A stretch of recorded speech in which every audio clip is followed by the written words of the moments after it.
親愛嘅弟兄姊妹，平安。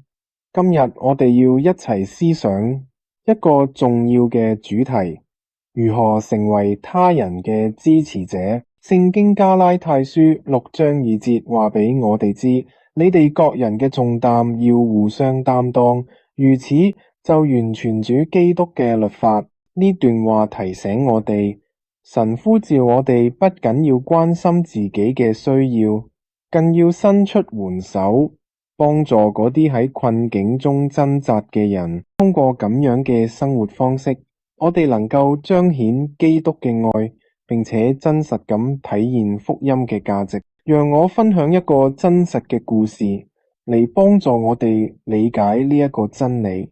有一位名叫克洛伊嘅年輕女子，喺佢28歲時被診斷出患有霍奇金淋巴瘤。跟住落嚟嘅日子，充滿咗醫院嘅來回奔波、化療嘅折磨，以及無數令人疲憊嘅保險理賠同治療選擇。然而，就喺佢最黑暗嘅時刻，佢嘅家人、朋友，甚至一啲陌生人挺身而出，為佢提供餐食、交通支援同經濟援助。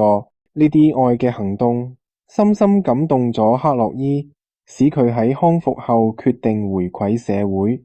佢成立咗一個名為超越癌症嘅希望嘅非營利組織，專門協助其他癌症患者度過艱難嘅旅程。呢個機構唔單止提供實際嘅幫助，例如送餐服務、加油卡同同儕導師計劃，仲推動政策改變，改善癌症患者嘅醫療同心理健康資源。克洛伊話：癌症試圖奪走我嘅一切，但佢卻俾咗我意想不到嘅使命。當我哋彼此分擔重擔時，我哋變得更加堅強。克洛伊嘅故事讓我哋睇到，當我哋願意背負別人嘅重擔時，我哋唔單止係喺度服侍他人，亦係喺度經歷神喺我哋生命中嘅奇妙作為。正如耶穌基督喺十字架上承擔咗全人類最大嘅重擔，罪嘅重量，佢亦都呼召我哋效法佢嘅榜樣，以犧牲嘅愛去扶持嗰啲需要幫助嘅人。加拉太書6章2節教導我哋4個重要嘅原則：第一，群體生活係不可或缺嘅；第二，愛唔係空談，而係行動；第三，互助使我哋共同成長；第四，基督嘅榜樣激勵我哋去愛。呢啲原則提醒我哋，冇人應該孤單面對人生嘅挑戰，而我哋每個人都係神手中嘅器皿，可以為他人帶嚟光明與盼望。咁如何具體咁成為他人嘅支持者呢？以下係一啲實用嘅建議。首先，我哋要學會傾聽，不帶批判咁聆聽別人嘅故事。有時候，一句真誠嘅問候或者陪伴就係最好嘅支持。其次，我哋可以提供實際嘅幫助，例如送上一頓熱飯，接送佢哋去睇醫生，或者協助處理家務。再嚟，我哋可以分享資源，介紹相關嘅機構或者福利方案，讓佢哋知道邊度可以獲得進一步嘅援助。此外，加入或創建支持小組，亦都係一個好好嘅方式。特別係當你曾經面臨類似嘅挑戰時，你嘅經驗可能會成為別人嘅鼓勵。除咗直接嘅服務之外，我哋亦都可以參與更廣泛嘅倡議行動，例如推動政策改革，為弱勢群體爭取權益，寫信俾立法者，參加公共活動，或與致力於醫療改革嘅組織合作，都可以產生深遠嘅影響。同時，籌款或志願服務亦都係表達關懷嘅方式之一。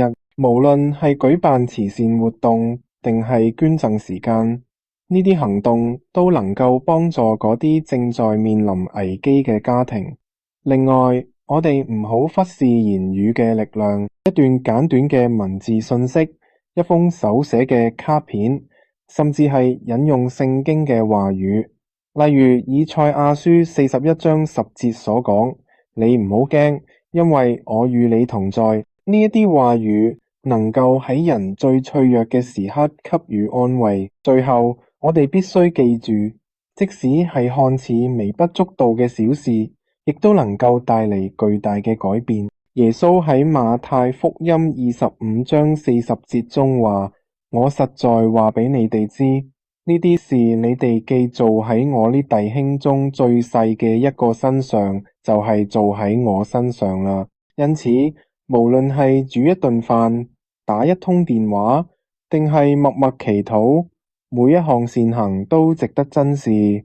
當然，喺服侍他人嘅同時，我哋亦都要照顧好自己，避免過度勞累。只有保持健康嘅身心靈，我哋先至能夠持續咁將神嘅愛傳遞出去。親愛嘅弟兄姊妹，成為他人嘅支持者，並唔係一件遙不可及嘅事情。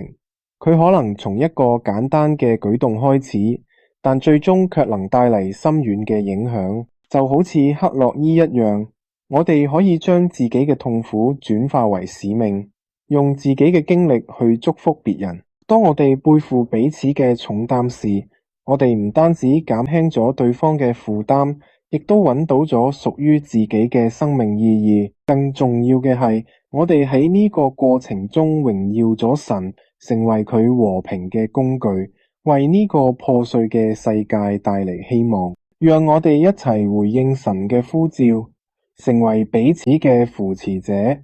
無論係透過個人嘅關懷、社區嘅努力，定係系統性嘅改革，我哋都可以喺唔同嘅層面上發揮作用。願我哋每一日都活出基督嘅愛，背負彼此嘅重擔，使呢個世界因住我哋嘅存在而更加美好。阿地。